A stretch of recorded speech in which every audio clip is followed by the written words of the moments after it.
Smoke of many fires over generations of thousands of years along lines of country so vast that they negotiate the peace with people of such difference that their blue wrens are red and their kookaburras can't laugh.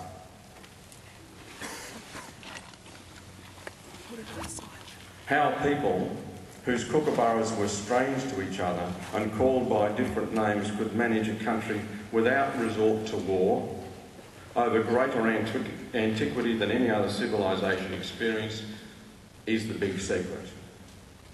And that secret is to be found in the voice of the first people. That secret is required today in Mumbai, Baghdad, Kandahar, Limerick, Boston, Bondi and Leichhardt.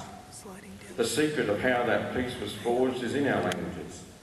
And if we don't search for it, we betray our ancestors and the ancestors of those peoples who search for it in vain. Colonialists need two things for absolute victory. They need you to be ashamed of your skin and to forget your tongue. People who take pride in rediscovering their language and rediscovering their skin, no matter how pale, infuriate the victor.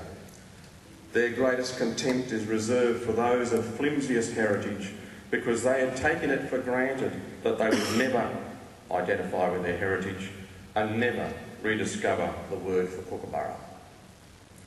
While some Australian nations have retained control over their languages, many had those skills stripped away by the colonial rules. We did not lose our identity during the period of our silence, but our whole concentration was required to survive. We did not forget who we were, but now that we know we can recover language, we would be acceding to the desires of the victors if we did not pursue the reclamation with passion, for in the language are our ideas and we need them. The world needs them. This is not a call to arms, for after all our ancestors were the great peacemakers. Instead, it is a call to tongues, to learn our languages, to find its secrets and remember them. This is not an attack on Christianity. For what nation would not see 7/10 of the commandments as the bedrock of their faith? This is simply a quiet challenge to all Australians to accept the true history of the country as the first step in learning those things the world's oldest civilisation knew about the land. Things like how to keep the forest from disappearing in wildfire, how to keep water in the river, and how to grow grain and potatoes on a dry land. Our ancestors were the great linguists, the great philosophers, the great agriculturalists, and Australia ignores them at its economic and moral peril. Pursuing and protecting our culture will not undermine the Australian nation, but enhance its understanding of itself. Australians are a good people and have moved on from the time when it was considered unmanly to have an idea or to respect a fallen foe. This is a good time to be alive, a sensational time to search for the big secret. I suspect that if we ask, there are some alive in the country today who know the answer. It'd be ungracious stupidity not to ask their opinion.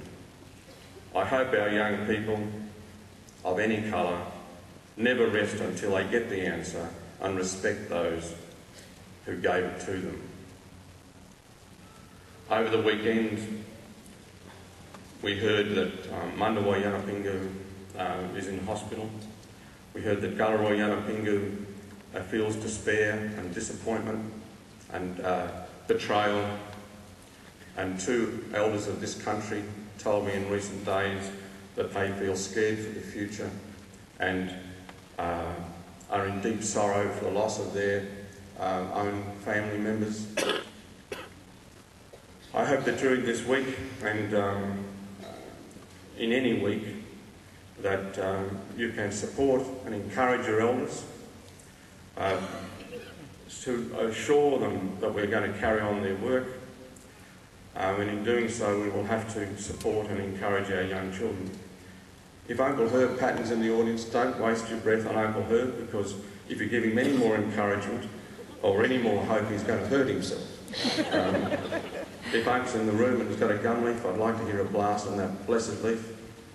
And if Tegan Edwards is in the room, I'd like to talk about the future and assure people who are feeling overworked and sorrowful about the future that anything can happen. Tegan Edwards was asked to learn a list of 180 words overnight and record them in a studio a couple of years ago the next morning.